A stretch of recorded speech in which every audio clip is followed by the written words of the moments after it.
Pertsona hauek ez dute dibertsitate funtzionalik. Mondragon Unibertsitateko ikasleak dira, eta ariketa hauen helburua da benetako ezgaitasun bat duten pertsonen lekuan jartzea. Hala, horien beharrak kontuan izango dituzte, ikasketak bukatzean sortuko dituzten produktu eta zerbitzuetan. Eta zer egiten dudan aterkia zabalduta euririk ari ez badu.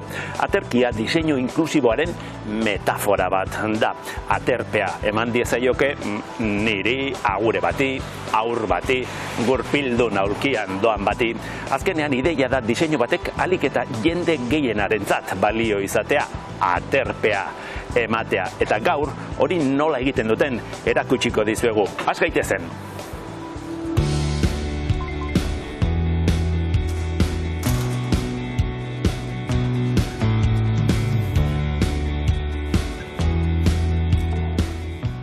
Mondragon Unibertsitateko Diseinu Berrikuntza Zentroan etorkizuneko diseinatzaileak prestatzen dituzte. Denontzako irisgarri eta erabilgarri izango den mundu hori dagoeneko pentsatzen ari direnak.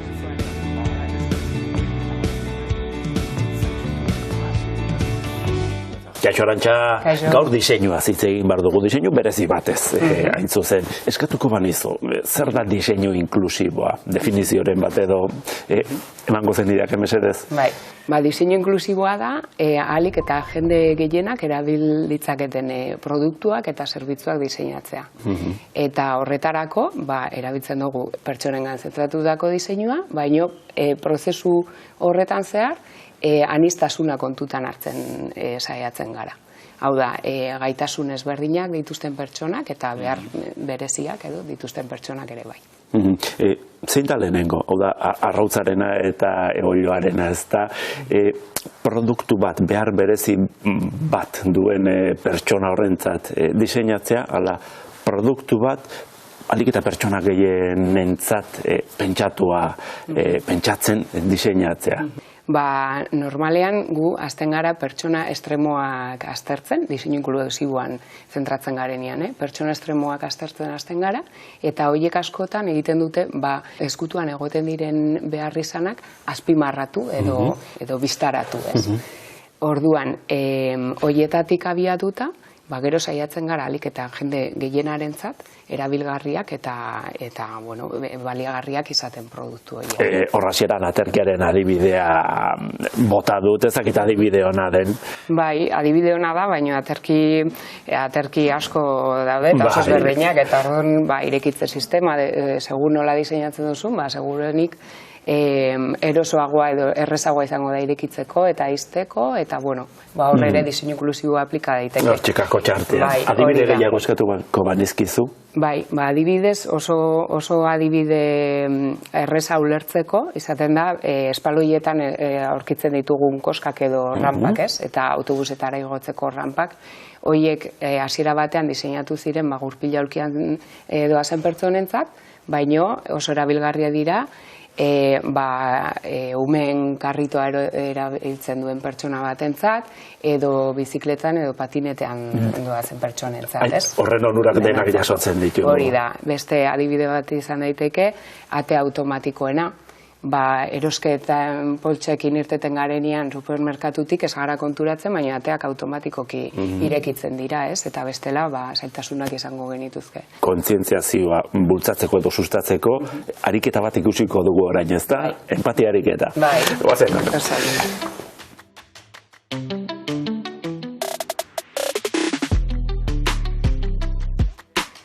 Ikasle hauek empatia ariketa bat egitera doaz. Aniztasun funtzionala duten pertsonen azalean jartzea da helburua, izan ditzaketen zailtasunak ezagutzea, haientzako produktu eta zerbitzu egokiak diseinatu ahal izateko. Hainbat gailu dituzte horretarako. Glaukoma, kataratak eta bestelako ikusmen urritasunak simulatzen dituzten betaurrekoak, masa muskularra galdu izana sentiarazten duen arnes bat. Nik probatuko ditudan eskularruek inpultso elektrikoak bidaltzen dituzte, eskuetan dardara eraginez. Ikusiko duzu nola pizkanaka, eskuak dardarka hasiko diren. Eta guzango litzateke, bezakete gaixotasun bereziren bat, edo adineko... Edo adinearekin sortzen den. Eta hemen idatzi eta edateko. Hori da. Nik emango diot pizkanaka, eta saiatuko gara paper horretan sinatzen, bai. Erlaseatu eskuak, eta nik emango diot, Bat, bi. Dardara sentitzen da. Bakarrik ari da mugitzen. Bai. Eta goi eman. Eta... zaila, ez da. Ja, aki jarri nahi dut. Letu... Igual. Ze zailare. Bai. Bai. Ura dago, bai. Saiatu ura edaten, eta... Esonean gelditzen dugu, Egira.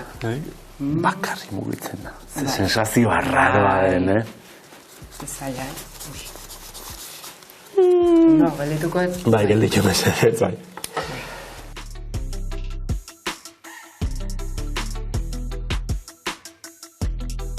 Valeriaren erronka zaborra botatzea da, gurpildun aulkian doala. Kalean topatzen dituen oztopo guztiak gainditzeaz aparte, traba handiena edukiontzien altuera da. Kasu honetan, zabalik dauden paperaren eta plastikoaren edukiontziak erabili ditu, baina tapa zabaldu beharko balu edo txartelarekin ireki arazoak izango lituzke. Etorkizunean edukiontzi bat diseinatzea tokatzen bazaio, badaki arazo horiek kontuan hartu beharko dituela. Ainoak berriz, tunel efektuko betaurrekoak jantzi ditu, glaukoma duen pertsona baten lekuan jartzeko. Kutxazain batean diru ateratzen saiatuko da. Izkien tamaina pantailaren kontrastea, ahalik eta jendek gehienek erabiltzeko modukoak izan behar dute. Eta Valeria berriro, denda batean fruta erosiko du, taka-taka baten atzetik, eta zarata egiten duten entzungailuak jantzita, tinnitus bat, belarriko txistu bat izango balu bezala. Ariketa hau, erabakigarria da diseinatzaileen ikasketa prozesuan, eta ez dute bere halakoan ahaztuko.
Kafetxo bat?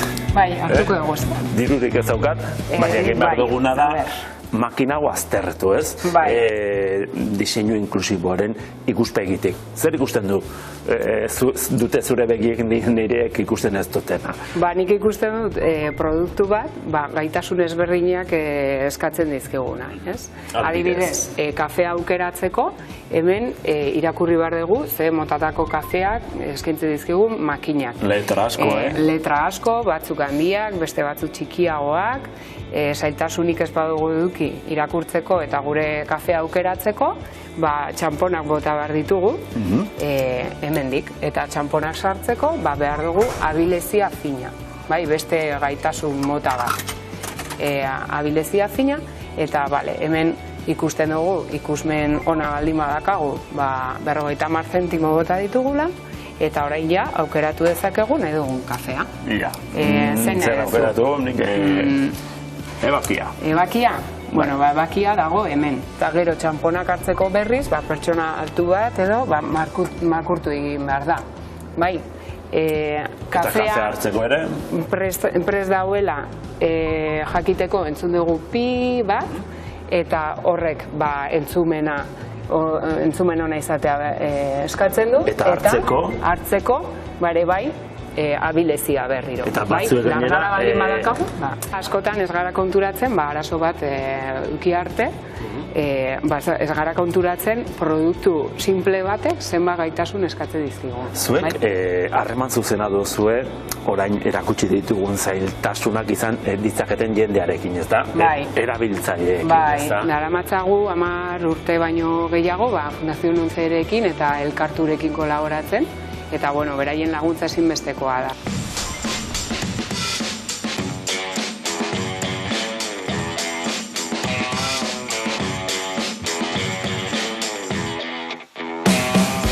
Mondragon Unibertsitateak bidelagun paregabea aurkitu du. Elkartu, Gipuzkoako desgaitasun fisikoa duten pertsonen federazioa.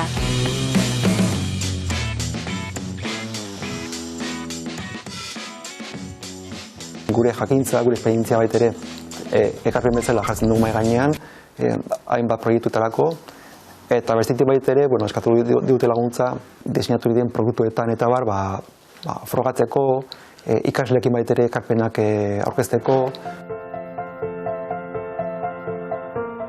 Erakunde honen helburu nagusia, desgaitasun fisikoa duten pertsonen eskubideak defendatzea eta sustatzea da, gizarte inklusiboa lortzeko.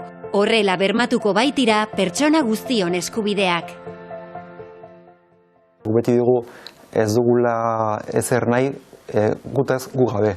Zentzorretan saiatzen geha egoten gutaz hitz egiten eta erabakitzen den gune eta espazio guztietan.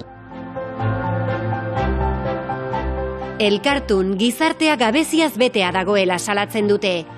Izan ere, behar bereziak dituzten pertsonak ez dira aintzat hartzen haientzako neurri edo erabakietan, eta noski, haien beharrak ezagutzea ezinbestekoa da edozein egokitzapen egiteko. Pertsona guztientzat erabilgarria izango den diseinu bat lortu nahi bada, planteamendutik bertatik hasi behar da. Askotan ikuste ditugu produktuak eta esinatzen direla, eta azkeneko fasean deitzen digute, aplikatu ikusteko gabeziak eta bar, eta fase horretan momentu horretan ezin da askoik egin, ezta? Garestiagoa da baitere, eta ezin dira neurri asko hartu zentzu horretan. Elkartuk ez ditu nahi diseinu espezifikoak desgaitasun fisikoak dituzten pertsonentzat, baizik eta diseinuak pertsona ororentzat. Hori baita gizarte benetan inklusibo baten gakoa.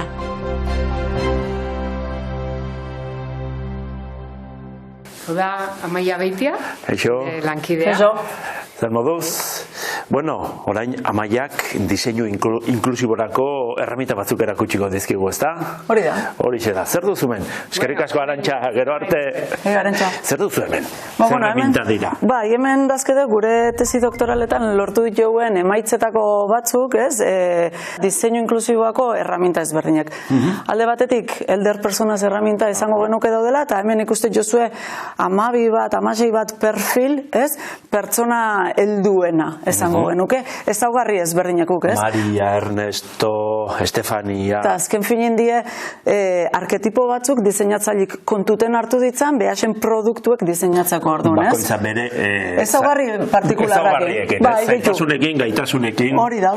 Adibidez, ikuste dugu hemen Carmen 69 urtekin, eta, ikusi leke dugu badauzkela...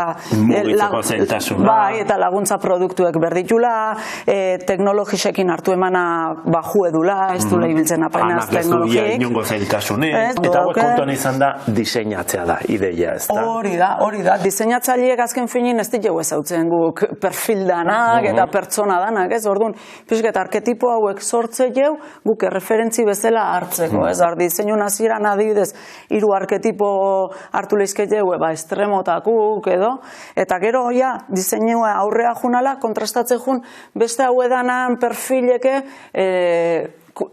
erantzun ematea aldixon, ez hau edan. Produktu eta zerbitzuak orain eta zerbitzuak ere. Produktu ez ari gara, baina zerbitzuak ere sartu behar dute, hau guztia, ez da? Bai, osetako diseinatzeko. Erraminta bat, hemen gehiago dituzu. Bai, hau kontuten hartute, egiz esan, aratago junleik ere, bai, ez gaur egungo produktueke ebaluago alditeu. Hau da, guk diseinyatzen nahi ganin, askotan produktu bat esku hartin dake deu, edo zerbitzu bat etik abiatzea, ez? Eta interesatzezaku jakitia, zerbitzu produktu horrek zema jende kanpu guzteu, ez? Azterketa bat egiten diozue, test moduko bat, ez da? Analizi bat egin, eta inklugi erramintai ezker, ebaluau leike deu, zemat pertsona gelditzeie, kanpo, ez? Proposatuko banizu orain kafe hartu dukun bendin makina aztertuko bagenu? Bai. Probatuko dugu? Zer baina uzten duen kanpo? Bai, hori da. Kasu hontan, 3.145.000 pertsona inguru gelditzeia makina hori ezin erabilita. Asko. Biztanlearen eguneko 7,5. Zuek ala ere, pauso bat arago joan zarete. Badakigu orain zenbat jende gelditzen dan kanpoan, goazen zuzentzera, ez? Hori da. Produktu edo zerbitzu hori, nola egiten duzue? Hemendik berdeuna jakin da, diseinu aldetik ze hobekuntza ezarri aldian, ez? Ze gidalerro aplikableizke jauen gure produktu edo zerbitzuen, edo aztertu deuen produktu edo zerbitzu hortan, eta hortako inkludire gidalerruek sortu ditu. Guk inklugin ulertuko bagenu, ez? Ikusmena dala, gesena eskatzean arazue edo gaitasune. Nola konpondu horrek esango luke, adibidez. Hori da, eta adibidez esango liguke. Kontrastea handiko koloriek erabili. Edo koloriek estereotipaute dauden arabera erabili. Kosta tailako gea, euneko inkluitzea, ez? Baina behintzet, pausotxo bat emango deu, euneko 6 zen barren, igual euneko 6 zen da xen, ez? Horren adibiderik ematerik baduzu? Bai, lan indegu produktu ezberdinen ebaluaketak, osetako bat da adibidez, indukzio plaka, ez? Etxien danok dazkedeu, sukaldatzeko indukzio plaka hauek. Orduan, Koprezi enpresak, Zentro Estirlinen laguntzakin ebai, itxuentzako biderauteko indukzio plaka bat da diseinatzen, edo diseinau du, eta guk hor, Inklugi Pro erramintakin laguntzen.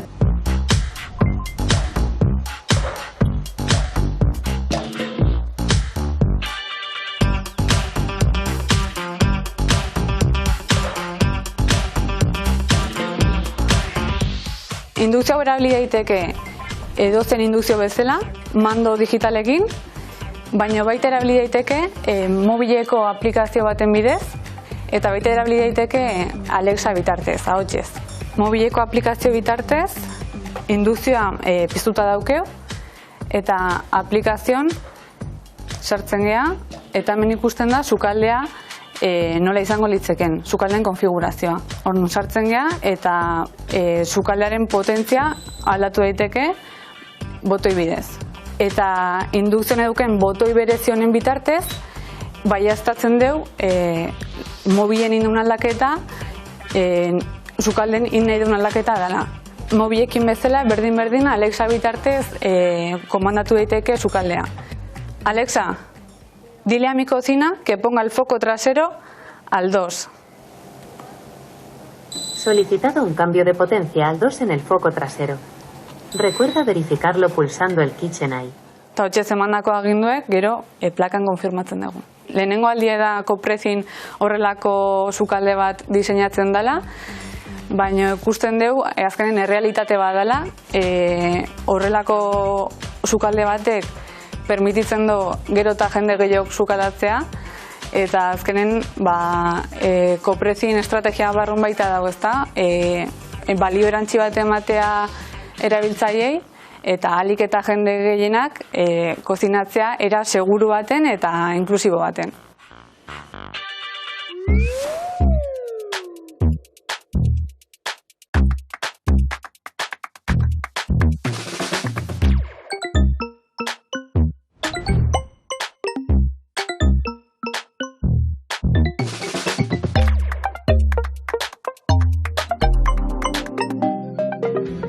Bueno, Arantxa, bukatzeko, hemen jarri dugun bodegoi honetan, diseinu inklusiboa erabiltzen denean eta erabiltzen ez denean zer gertatzen den adibide mordo bat jarri ditugu, ezta? Adibide onak eta txarrak esango dugu, ezta? Hori da. Honekin edo txarrekin hasiko gara? Igual honekin, ez? Hasiko gara, adibidez, taper edo, ontzi honekin, hemen diseinatu dute sistema bat, irekitzeko asko zerrezagoa dena. Deno ditugu horrelako ontzi pila bat etxean, eta askotan... Zailtasuna batzutan, pieza horiek nola elkartu. Hori da. Gehiago, adibide gehiago. Eta, beste adibide bat da, hau, laban bat, umeentzako diseinatuta dagoena, baino, eskuetan arazoak dituzten pertsonentzat ere oso erabilgarria den. Adibidez honekin, ezin zara moztu, ze eskuak ezin du aurreraka irristatu, hori da, gantxo, hori da. Tope honekin, ezin da eskua aurreraka joan, eta orduan ez zara mozten. Erresuma Batuan egindako inkesta batean ikusi zutenez, egunero erabiltzen diren produktuetatik elikagaien ontziak dira jendeari frustrazio handiena sortzen diotenak. Aldaketa txikiekin, bai tapoietan eta errosketan aldaketa txikiekin, milimetro gutxitako desberdintasun batekin, lortu dezakegu tapoi bat irisgarriagoa izatea edo zailagoa, irekitzeko. Poteak irekitzen laguntzeko gailu bereziak ere existitzen dira, baina diseinu inklusiboaren helburua da horrelakorik beharrez izatea. Erreminten heldulekuei dagokienez, joera dago atzen forma emateko, ergonomiko egiteko intentzio onarekin, baina normalean esku tamaina bakarra hartzen dute kontuan, ez dute denontzat balio. Oso adibide onak eta txarra.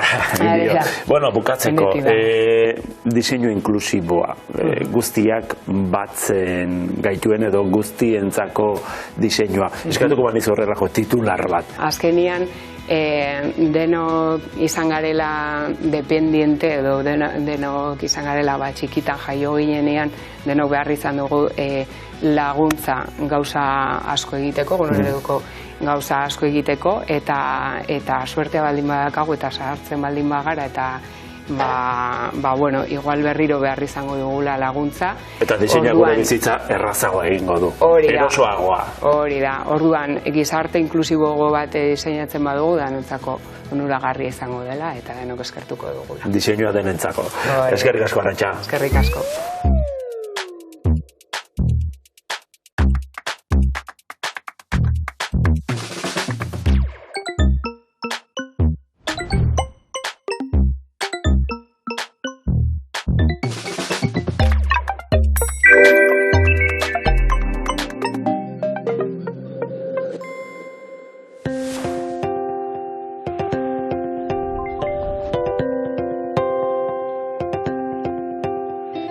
Erik 5 urte zituela jabetu zen etzuela ondo entzuten. Hasieran audifonoak jartzea konponbide erraza izan zen. 15 urterekin beste belarrian ere jarri zioten audifonoa. Ordurako teknologia aurreratuago zegoen eta Bluetooth konexioa zuen audifonoak besteak beste. Baina unibertsitaterako saltoa eman zuenean, zaila egiten zitzaion klaseak normaltasunez jarraitzea. Arreta zatitua zuen, eta erabiltzen zituen audifonoak ez ziren nahiko.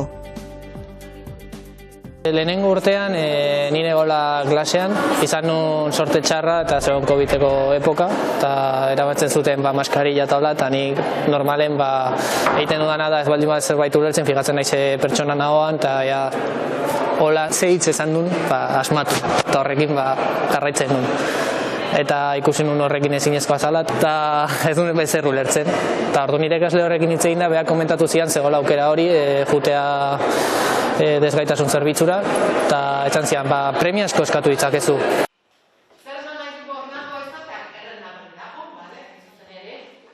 Hau Euskal Herriko Unibertsitateak desgaitasunen bat duen ikaslei eskaintzen dien laguntzetako bat da. Ikasturte honetan, unibertsitateko ia 1050 ikaslek dituzte behar bereziak. eta indarrean dagoen unibertsitateko inklusio planaren bidez behar duten laguntza jasotzen dute. Badaude kolektibo batzuk, beti ere kolektibo ahulak direnak edo zaurgarriak direnak, eta zailtasunak zituztenak unibertsitatera sartzeko eta goi mailako ikasketak bukatzeko. Orduan, kolektibo hauei laguntzeko egin zen inklusio plana. Plan hau oso zabala da. Zailtasun ekonomikoak dituzten pertsonak, presondegietan daudenak edota asiloa eskatu dutenak ere kontuan hartzen ditu. Izan ere, horiek ere behar bereziak dituzte. Baina kolektibo handiena, desgaitasunen bat duten ikasleek osatzen dute. Hauentzat, teknologia lagungarria izaten da kasu askotan. Erikek adibidez, unibertsitatearen desgaitasun zerbitzura jo zuen eta mikrofono berezi bat utzi zioten klaseak jarraitu ahal izateko. Klasera iritsi orduko dagokion irakasleari ematen dio eta haren azalpenak zuzenean jasotzen ditu audifonoen bidez inongo kanpozaratarik gabe. Hori da, emisora FM bezala, baina bai modernizatua, eta horrekin egiten dena da pizte duzu, eta ditu lau funtzio. Funtzionatu dezaket mikro bezala, eta hori pertsona norbait batek jartzen du gainean, bai pinganillo bezala edo kolgante bat bezala, eta horrek transmititzen du Bluetooth bidez soinua audifonoa jazten ditunari. Aukera teknologiko ahalik eta zabalena izateko, Euskal Herriko Unibertsitateak hitzarmenak ditu hainbat erakunderekin. 11 fundazioarekin daukagu akordio bat, dagoeneko urte batzuk badamazki indarrean, eta horri esker daukagu produktu teknologikoen banku, laguntza produktuen banku garrantzitsu bat, baina hortaz aparte unibertsitateak ere bere aurrekontu propioarekin eskuratzen ditu, erosten ditu, bestelako tresnak, teknologiak, softwareak, dispositiboak eta behar dituzten ikaslei zuzendutako tresnak. Horietako tresna bat erabiltzen du Markelek. Ikusmen urritasuna du 12 urtetatik, eta unibertsitateko klaseak jarraitzeko laguntza teknologikoa behar du. Erabiltzen dut telelupa hau, eta erabiltzen dut arbela ikusteko idazten duten bitartean irakasleak. Zeren bestela nik ez nuke jarraituko ongi klaseak, ez detelako ikusten ze idazten duten. Klasera sartu, lehen hilaran eseri, eta 5 minututan prest du lupa elektronikoa. Beste edozein lupak bezala, gauzak handitzen ditu, baina erabiltzailearen tamaina eta beharretara egokituta. Hau da, kamera bat bezala, nik aletela mugitu nahi deten bezala eskuarekin, eta gero daka mandu hau, uzten didana ampliatzen edo kontrakoa egiten. Eta erduan ez duten bitartean ni mugitzen dut, eta joaten naiz klasa jarraitzen. Euskal Herriko Unibertsitateko 3. inklusio plana indarrean dagoenetik, hau da 2019tik, desgaitasun zerbitzura joduen ikasle kopurua 134 igo da. Agerian utziz, gizartean beharra dagoela.